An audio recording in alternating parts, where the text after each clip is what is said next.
Audiolibros en Latino presenta Hércules Poirot en El jabalí de Erimantea por Agatha Christie.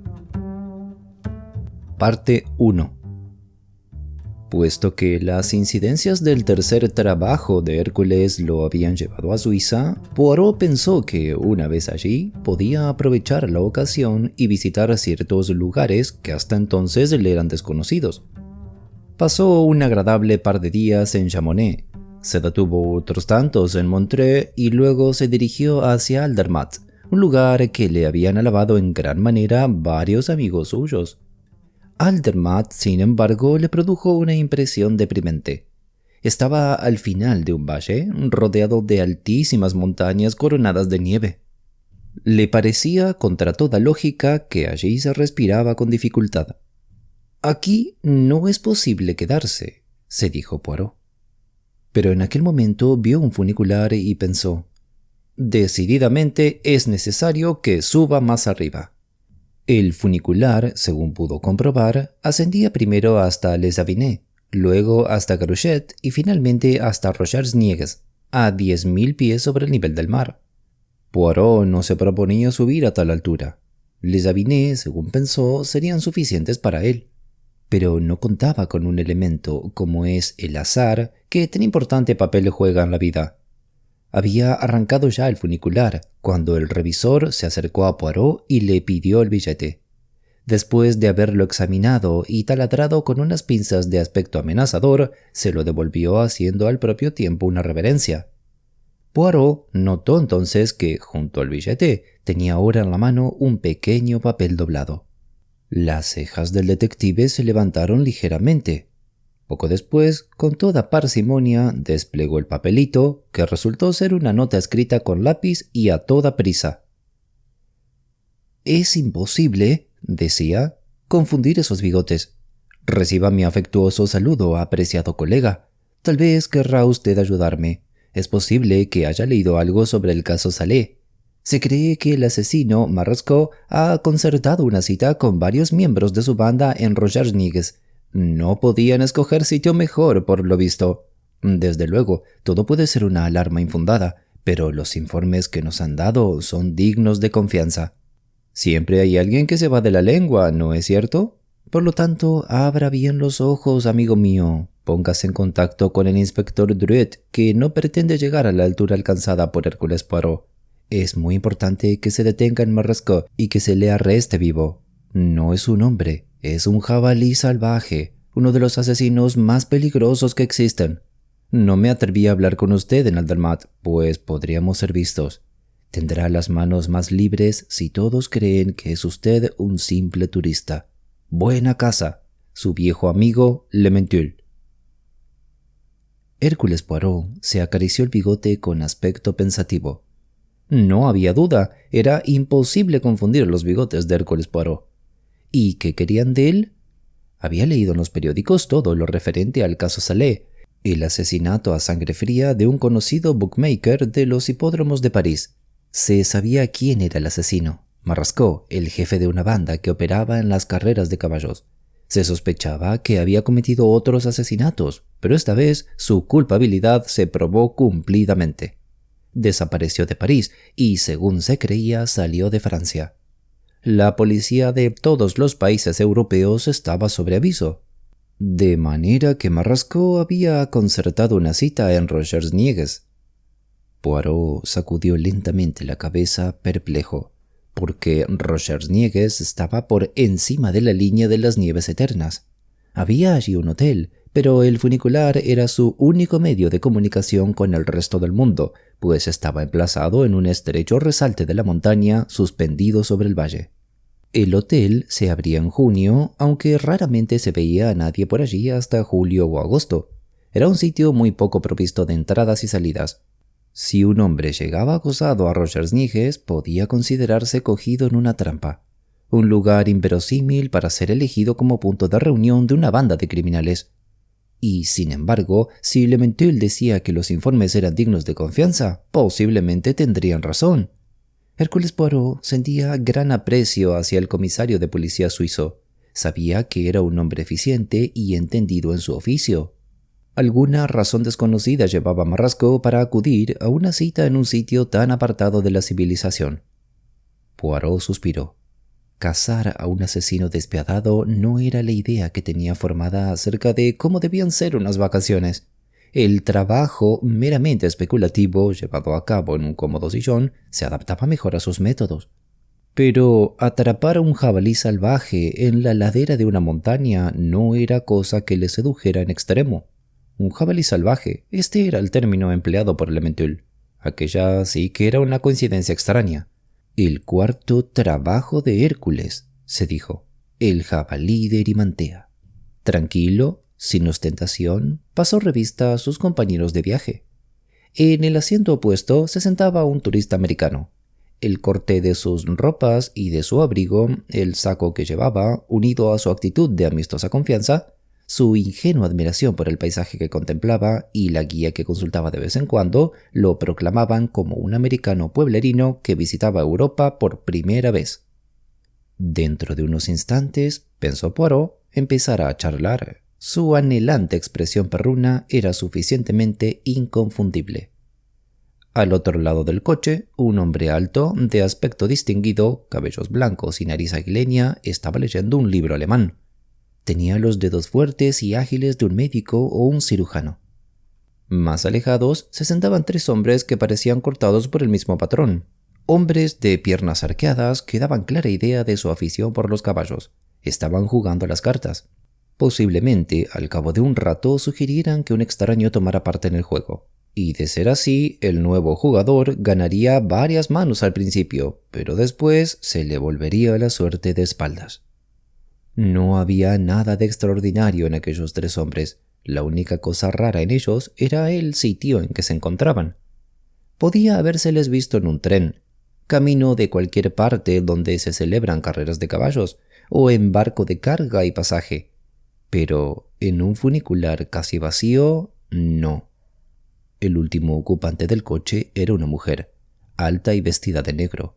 Tenía hermosas facciones, una cara que podía expresar las emociones más variadas, pero que entonces parecía congelada por una extraña falta de expresión. No miraba a nadie. Dedicaba toda su atención al valle que se veía allá abajo. Tal como Poirot había supuesto, al cabo de un rato empezó a charlar el americano. Dijo que se llamaba Schwartz y visitaba Europa por primera vez. El paisaje era magnífico. Le había gustado mucho el castillo de Gijón. No le agradaba París como ciudad, todo muy caro. Había visitado el Folies Bergère de Louvre y Notre Dame, y se había percatado de que en ninguno de los restaurantes y cafés en que había estado se tocaba buen hot jazz. Opinaba que los Campos Elíseos eran muy buenos. Le gustaron mucho las fuentes, especialmente cuando estaban iluminadas. No se apeó nadie en Les Avines ni en Carouget. Se veía que todos los ocupantes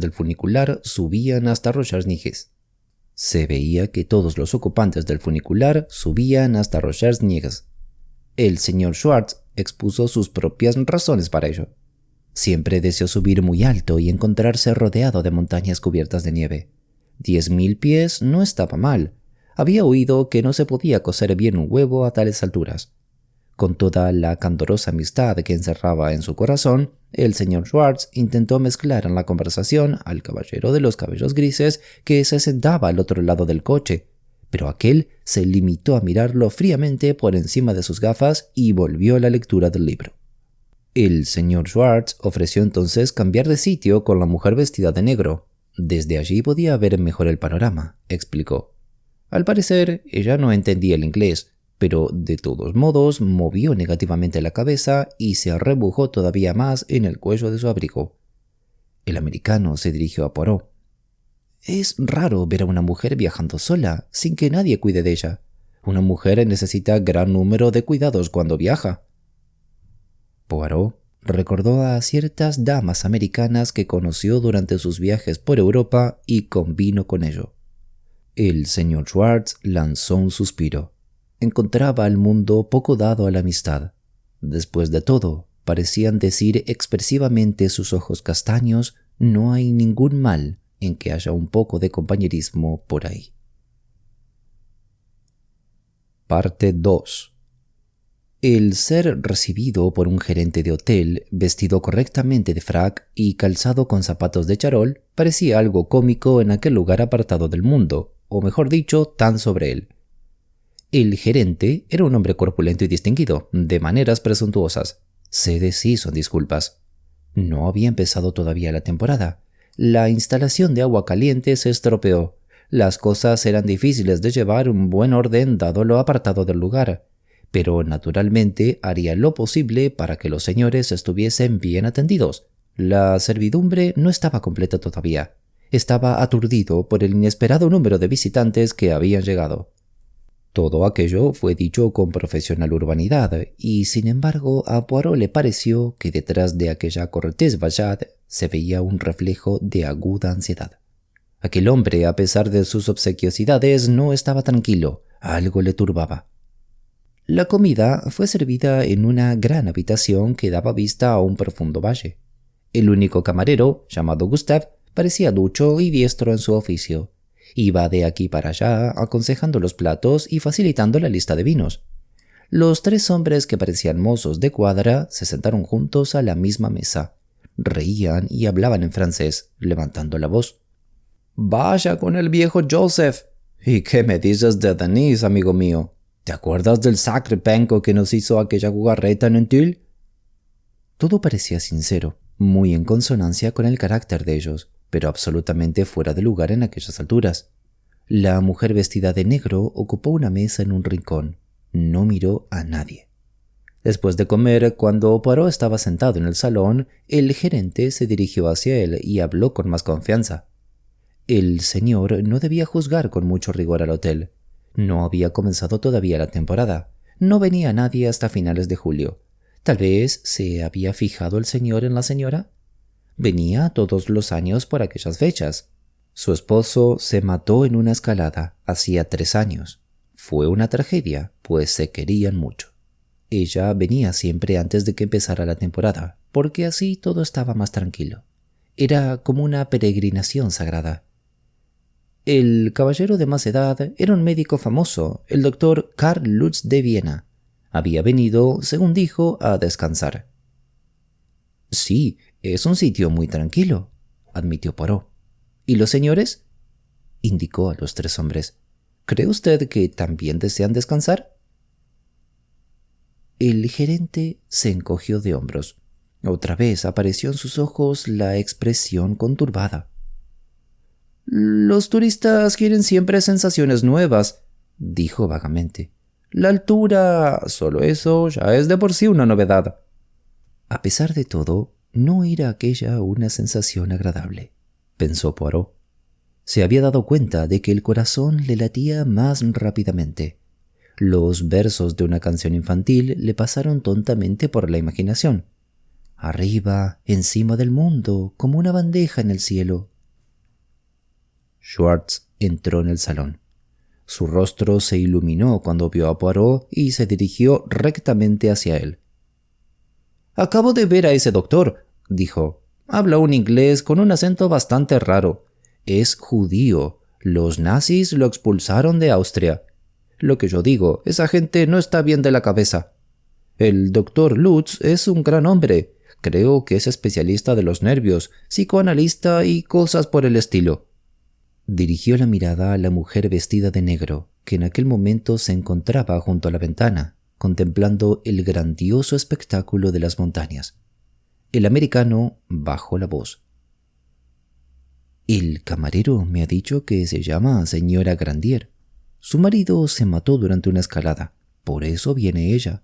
Me parece que deberíamos hacer algo, ¿no le parece? Tratar de que salga de su prolongada abstracción». «Yo en su lugar no lo intentaría», advirtió Poirot. Pero los sentimientos amistosos del señor Schwartz no conocían el descanso. Poirot presenció cómo el americano se acercaba a ella y le hablaba, y vio también la forma tajante con que la mujer rechazó sus proposiciones. Los dos permanecieron durante unos minutos perfilados contra la luz. Ella era más alta que Schwartz. Tenía la cabeza erguida, con expresión fría y prohibitiva.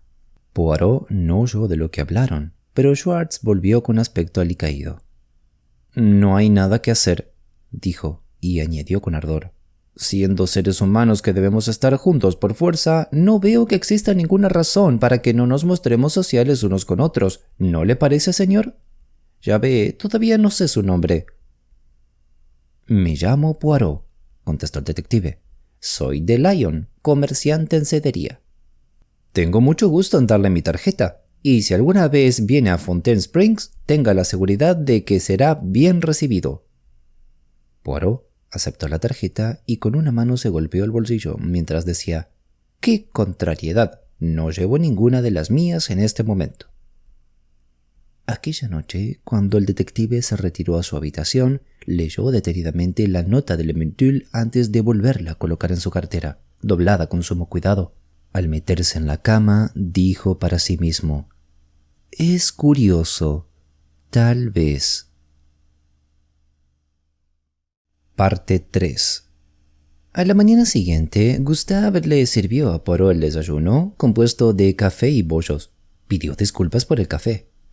Señor, comprenderá que en estas latitudes es imposible conseguir que el café esté realmente caliente, hierve demasiado pronto. Poirot comentó: hay que soportar con entereza los caprichos de la naturaleza.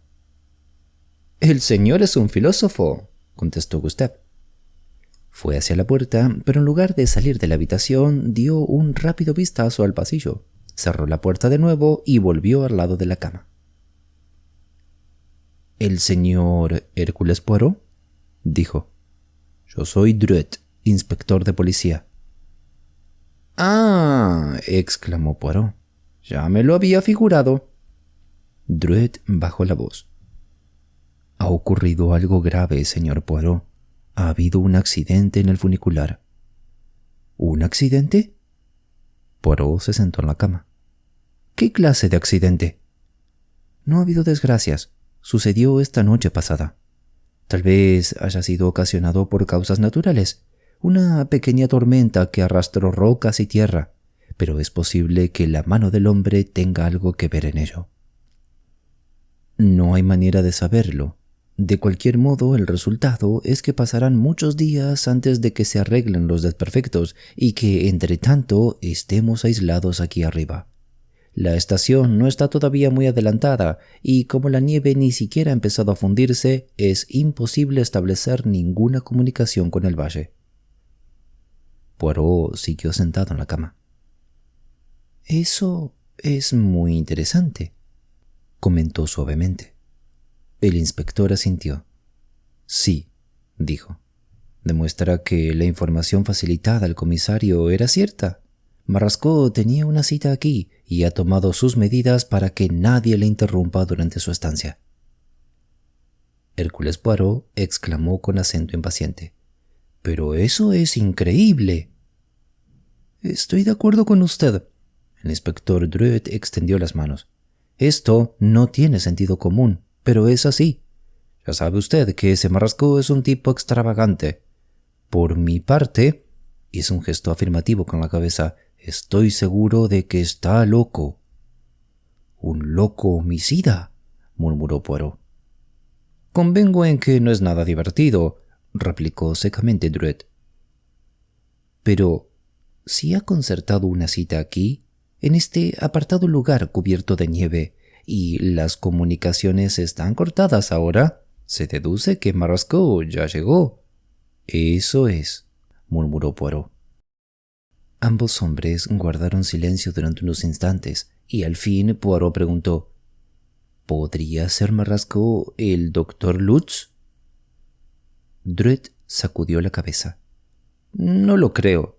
Existe en realidad un doctor Lutz. He visto su fotografía en los periódicos, pues es un hombre famoso y muy conocido. El caballero que vino con usted tiene un gran parecido con dichas fotografías». «Pero si Marrascot sabe disfrazarse, puede desempeñar ese papel con éxito». «¿Cree que llega a tal grado su habilidad? Nunca oí decir que fuera un experto del disfraz. No tiene la astucia ni el disimulo de la serpiente. Es un jabalí salvaje, feroz, terrible, que ataca con furia ciega». De todas formas, dijo Poirot. Sí, ya sé.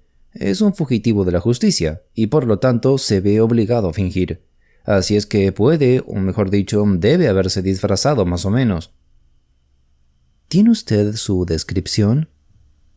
El otro se encogió de hombros. De una forma superficial. La fotografía Bertillon y las medidas debían mandármelas hoy. Solo sé que es un hombre de 30 y pico años, altura un poco más que mediana y de tez morena. No tiene ninguna señal distintiva especial. Poirot se encogió a su vez de hombros. Eso puede aplicarse a cualquiera. ¿Y qué me dice del americano Schwartz? Eso le iba a preguntar. Usted ha hablado con él, y según tengo entendido, ha pasado gran parte de su vida entre ingleses y americanos. A primera vista parece ser un turista. Su pasaporte está en regla. Tal vez sea algo extraño el que haya decidido venir a un sitio como este, pero cuando los americanos viajan no se sabe nunca por dónde saldrán. ¿Qué opina usted? Hércules Poirot sacudió la cabeza con aire perplejo. Superficialmente, explicó, parece ser un hombre inofensivo, aunque un tanto dado a trabar amistades. Quizá sea un latoso, mas no creo que sea peligroso. Pero tenemos 3 visitantes más. El inspector asintió y su rostro mostró una repentina preocupación. Sí, y del tipo que buscamos.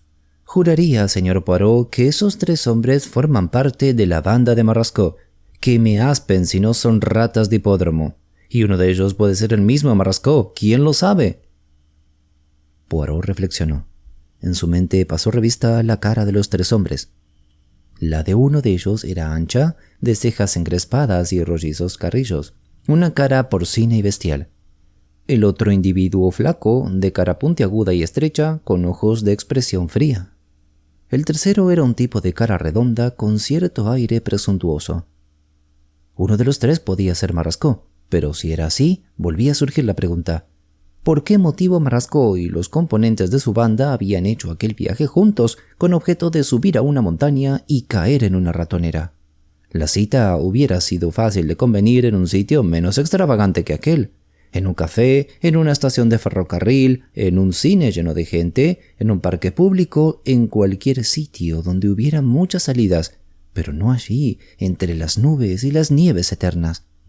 Poirot trató de imbuir al inspector Drouet algunos de estos conceptos y el policía convino sin ninguna dificultad en ellos. Sí, es inverosímil, no tiene sentido. ¿Por qué hicieron el viaje juntos si se trata de una cita?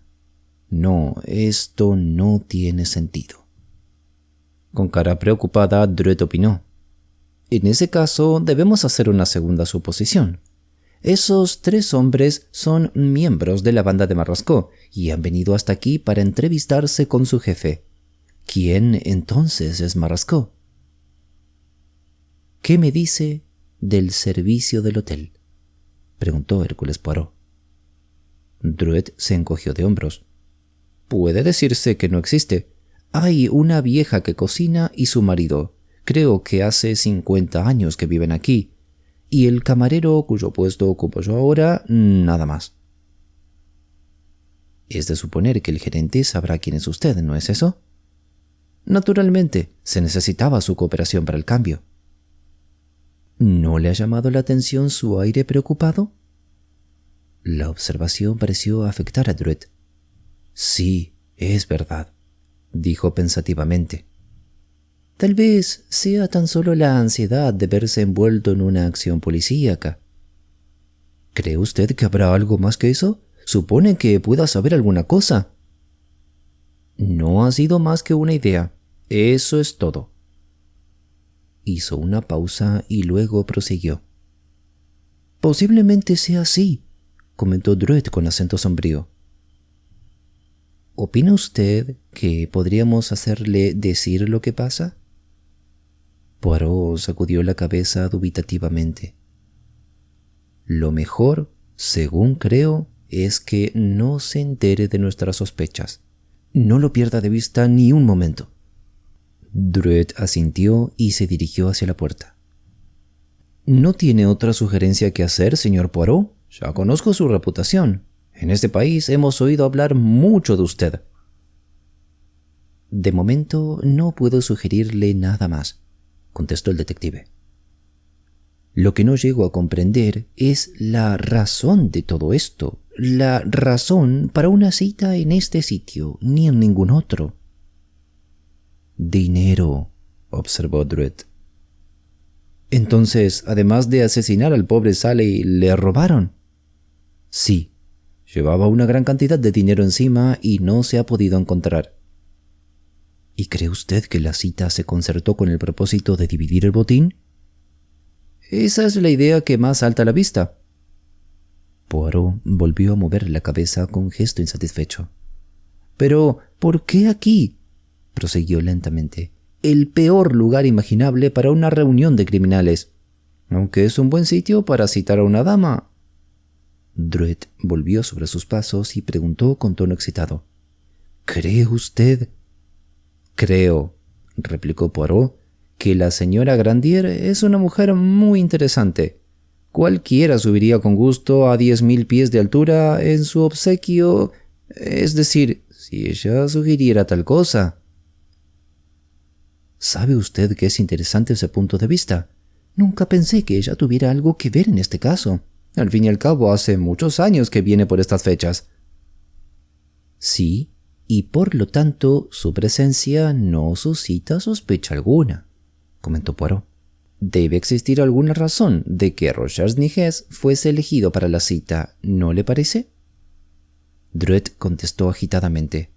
Ha tenido usted una buena idea, señor Poirot. Investigaré ese aspecto de la cuestión. Parte 4. El día pasó sin ningún incidente.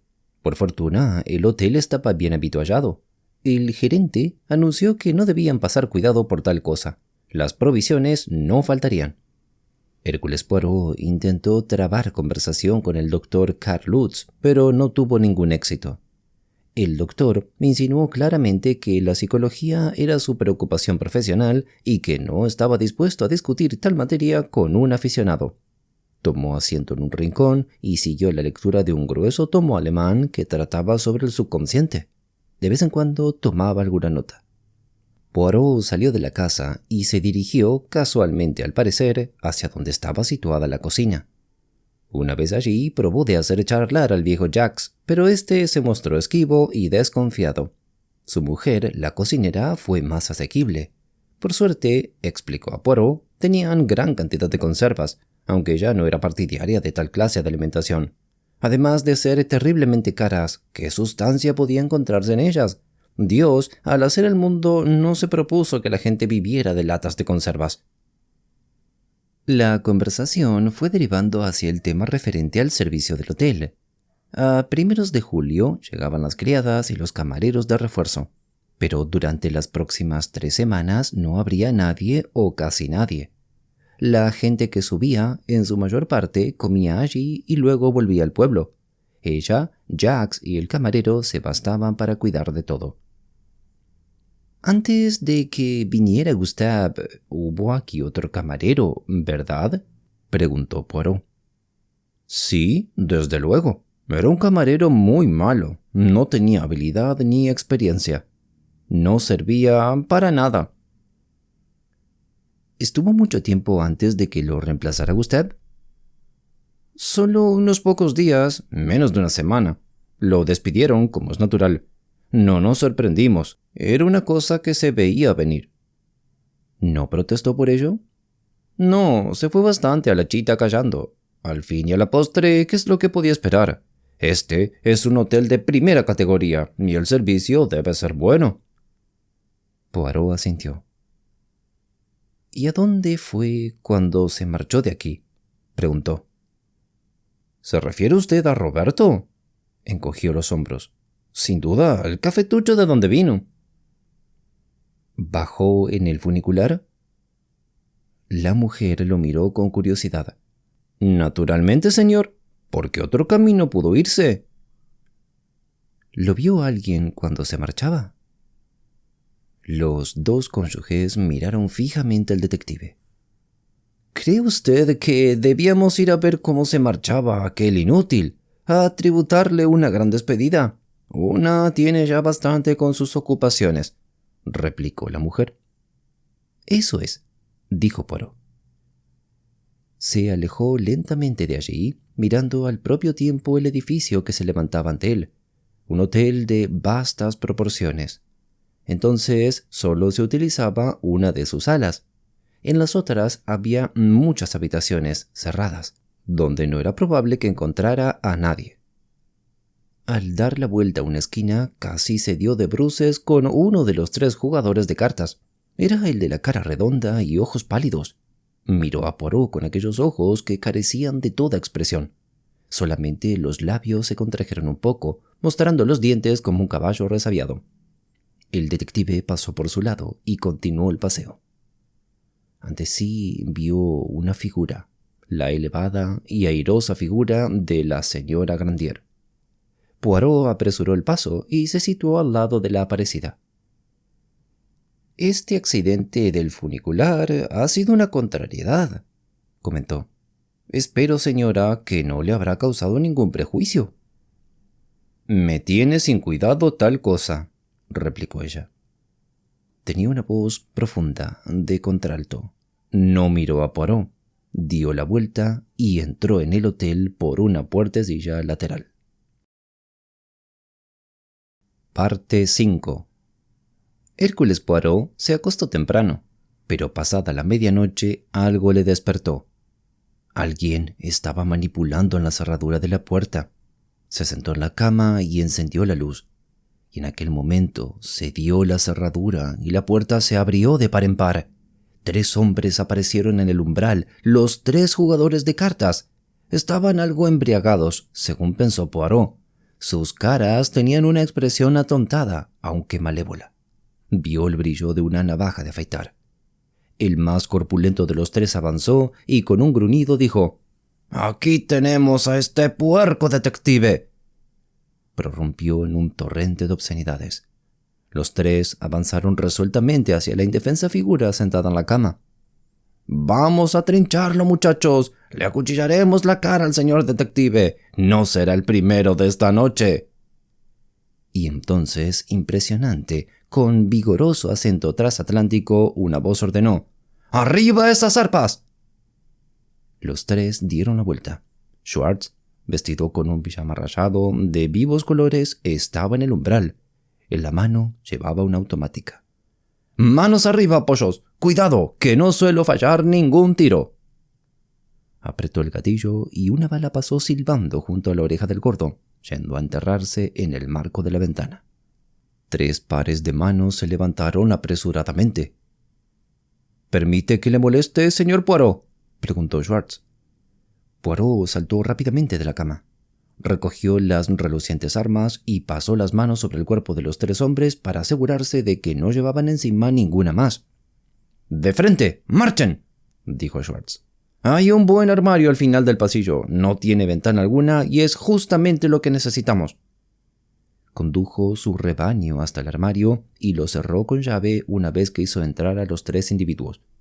Cuando volvió, se dirigió a Poirot con voz atiplada por la emoción que experimentaba en aquel momento.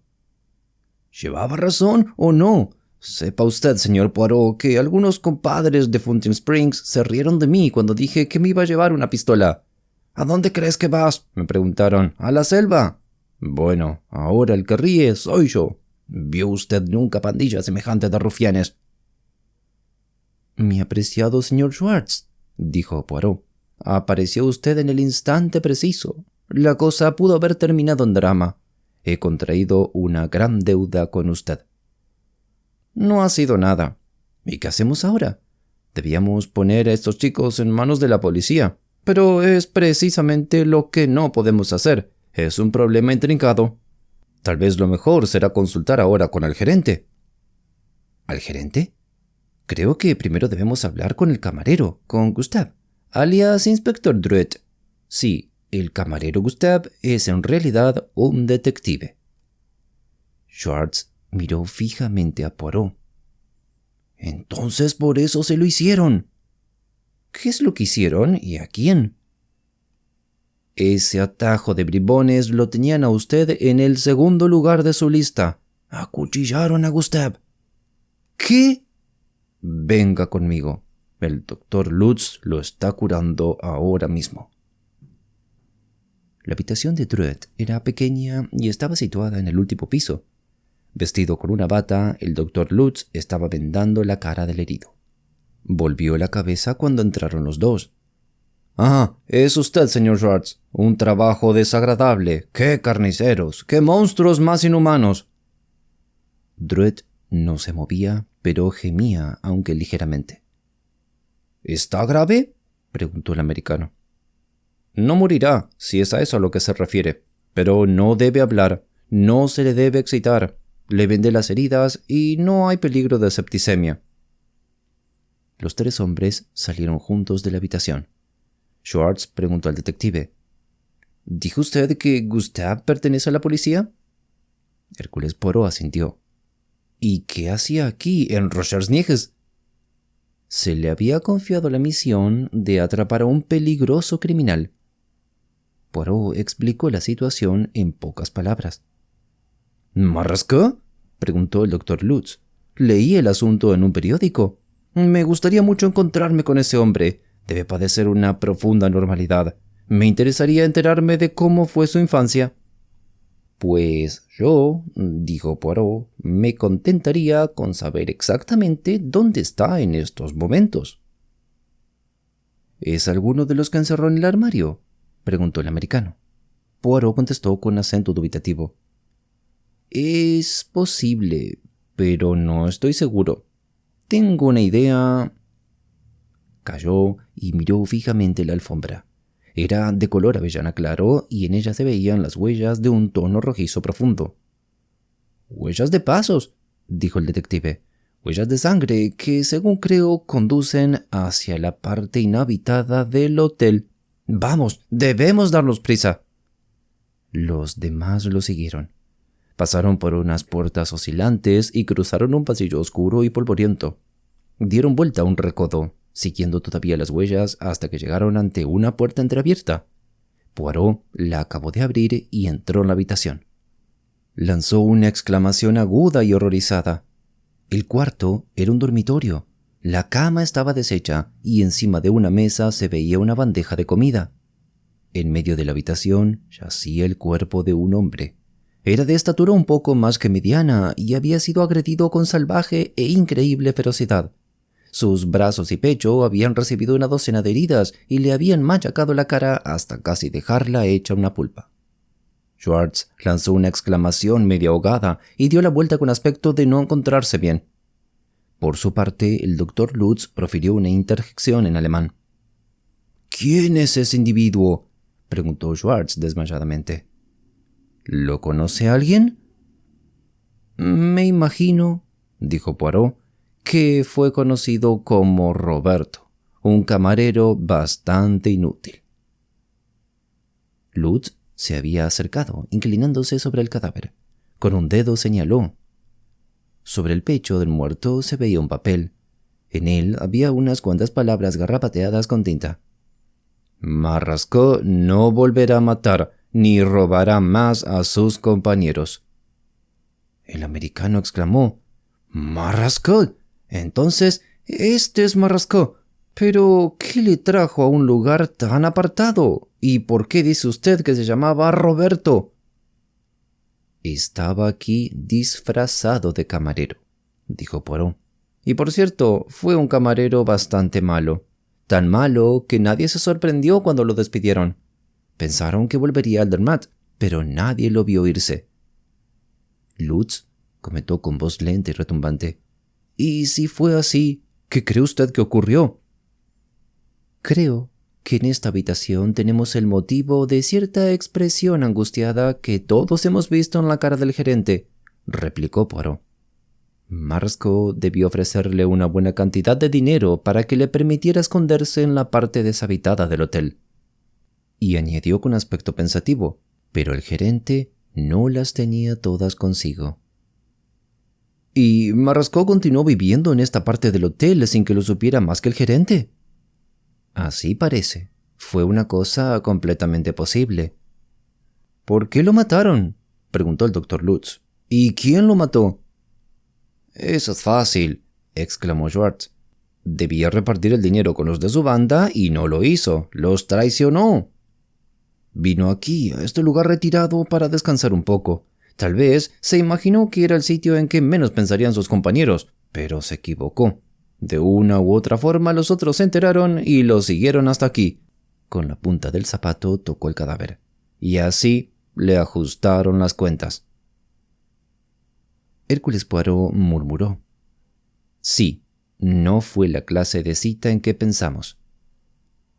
El Dr. Lutz observó con voz irritada. Estas especulaciones pueden ser muy interesantes, pero yo estoy preocupado por nuestra posición social. Tenemos un hombre muerto, y además he de ocuparme de un herido, para lo cual dispongo de muy pocas medicinas. Estamos aislados del mundo. ¿Por cuánto tiempo? Puede añadir a los 3 asesinos que tenemos encerrados en el armario, apuntó el americano. Es lo que yo llamo una situación interesante.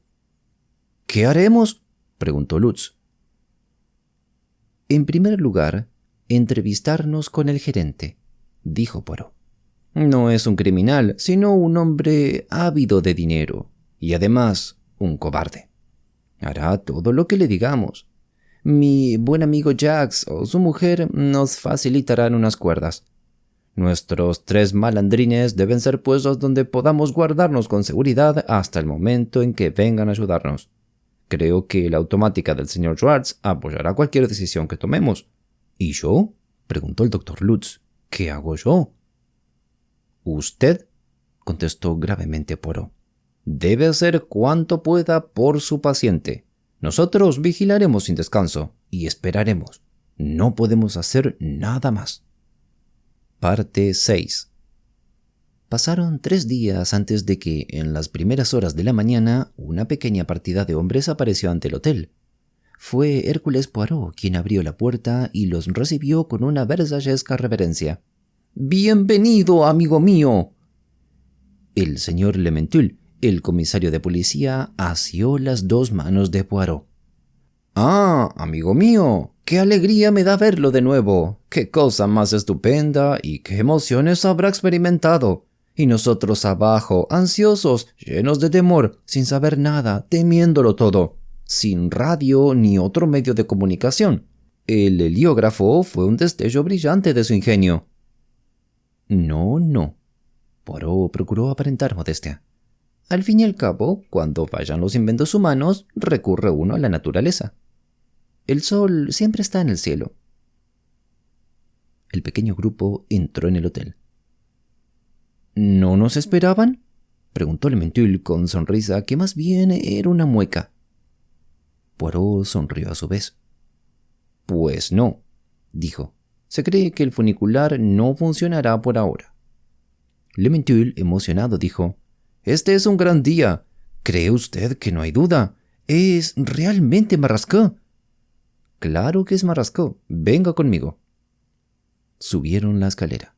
Una puerta se abrió y apareció Schwartz, envuelto en su bata. Miró fijamente a los que llegaban. «He oído voces», dijo. «¿Qué ocurre?». Hércules Poirot explicó con ampulosos ademanes. «Han llegado los refuerzos. Acompáñenos, señor. Este es un gran momento». Empezaron a subir el siguiente tramo de escaleras. «¿Van en busca de Druitt?», preguntó Schwartz. «Y a propósito, ¿cómo está?». «El Dr. Lutz dijo anoche que estaba mejor». Llegaron ante la puerta de la habitación de Druitt. Poirot la abrió y anunció: «Aquí tienen su jabalí salvaje, caballeros. Cójanlo vivo y cuiden de que no defraude a la guillotina». El hombre tendido en la cama intentó levantarse, pero los policías lo cogieron por los brazos antes de que pudiera moverse. Schwartz exclamó asombrado: «Pero si es Gustave, el camarero. Es el inspector Druitt». «Es Gustave, pero no Druitt. Druitt fue el primer camarero, el llamado Roberto, que fue encerrado en la parte deshabitada del hotel y a quien Marrasquet mató la misma noche en que se produjo el ataque a mi habitación». Parte 7. Después del desayuno, Poirot explicó la situación al americano, que estaba hecho un lío. Sepa usted que hay ciertas cosas que uno conoce con toda exactitud, gracias a la experiencia que depara la propia profesión. Yo sé, por ejemplo, la diferencia que existe entre un detective y un asesino. Gustave no era camarero, eso lo sospeché enseguida, pero asimismo no era policía. He tenido que tratar con policías durante toda mi vida, y lo sé. Para un ajeno a la profesión podía pasar por policía, pero no ante un hombre que se dedicara al oficio de detective, como yo. Por lo tanto, continuó, sospeché de él inmediatamente. Aquella noche no bebí el café que me sirvió Gustave. Lo vertí y estuve acertado con ello. Entrada ya la noche, penetró un hombre en mi habitación con la confianza de quien sabe que su víctima está narcotizada. Rebuscó entre mis cosas y encontró la nota de Lementil en mi cartera, donde la dejé expresamente para que él la encontrara. A la mañana siguiente, Gustave me trajo el desayuno. Se dirigió a mí, utilizando mi verdadero nombre, y desempeñó su papel con completa confianza. Pero sentía una gran inquietud, porque la policía estaba sobre su pista. Se dio cuenta de que la posición en que se encontraba, del terrible desastre que se le avecinaba. Sus planes quedaban desbaratados por completo. Estaba cogido aquí arriba como una rata en la ratonera. «Hizo una solemne tontería al venir», comentó con seguridad Schwartz. «¿Por qué vino?» Poirot contestó gravemente. «No tanta tontería como usted cree. Tenía necesidad, con suma urgencia, de encontrar un sitio retirado donde pudiera encontrarse con determinada persona y donde cierto hecho pudiera tener lugar». «¿Qué persona?» «El doctor Lutz». «¿El doctor Lutz? También es un bribón».